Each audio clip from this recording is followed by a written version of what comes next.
Tere, mina olen Merle Sule. Tere tulemast Kadaka leivakotta. See kõlab võib-olla väga lihtsameelselt ja maalähedaselt, aga kui sa paned oma hinge ja armastused oma tegemise sisse, siis see ongi see, mis loob selle hea toote, olgu ta siis leib või mingisugune muu toode, mis peaks siis kõnetama su lähikondset, siis mina olengi mõelnud, et see, kui ma teen asja kire ja südamega, ma olen selle leidnud tänaseks ja ma panen sinna rohkem, kui ma alguses arvasin, et ma panen. Ja nii sünnibki hea toode. Ma teen seda siin leivakojas, mis on mu enda käe järgi kujundatud. Kõik asjad on mugavalt kättesaadavad ja see üldine miljöö on hubane ja maalähedane ja see annab selle mõnusa tunde selle kogu protsessi tegemise juures.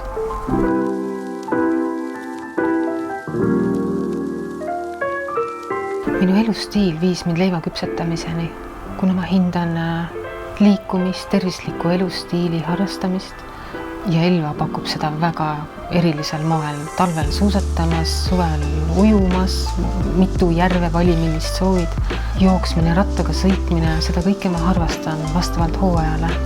Ja sealt kasvas siis välja ka tegutsemine leivaga, toimetamine sellega, et see kõik on nagu põimunud üksteise sisse.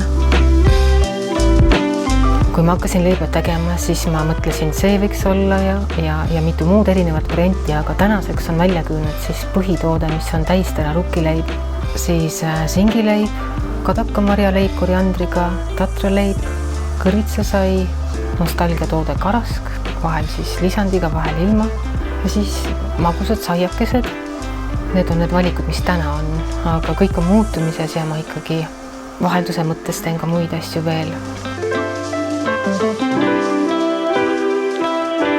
Leiva esimene etapp on see, et ma panen õhtul juuretise nii-öelda hakkama, segan selle veega ja jahuga, siis ta kerkib 10–12 tundi toasoojas, ahju juures, siis järgmisel hommikul segan juurde lisaained, seemned, jahu, suhkursool ja mis iganes lisandid siis tulevad, et teen mitmeid erinevaid, siis ta läheb kerkima 1,5 tunniks 40 kraadi juures. Seejärel läheb küpsetusahju, veerand tundi on ta 240 kraadises kuumuses, siis alandan temperatuuri ja küpseb siis 180 peal siis 45 minutit. Seejärel ahjust välja, teen veega märjaks nii-öelda kastanded, siis ta jääb rätikolla jahtuma 1,5 tunniks ja siis on juba nii kaugel, et võiks inimesele, kliendile üle anda.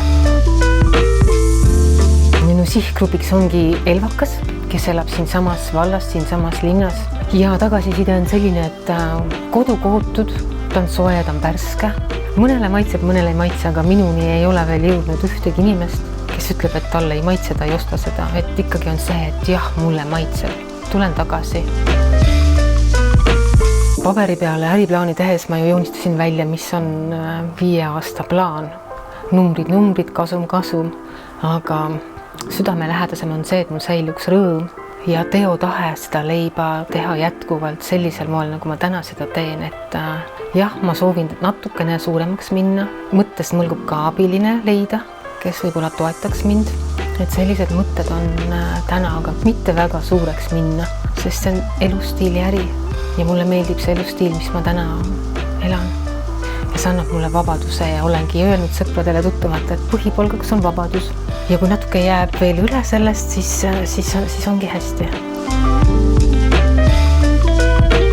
Kadaka leivakoda on avatud kolmapäeviti 11 kella 2 ja reedeti kella 11 õhtu 6 ja selle aja jooksul on siis soevärske leibahjust. Käin ka turgudel ja laatedel müümas leiba. Samuti on välja kujunenud leiva hommikud Elva keskuses, kus on siis esindatud kohalike ettevõtete toodang ja sealt võib mind leida teisipäeva hommikuti. Ma olen siiralt tänulik nendele inimestele, kes tulevad jätkuvalt minu leivakotta leiba ostma ja selle läbi saan mina ju ka positiivse tagasiside, mis innustab mind tegema, pingutama rohkem.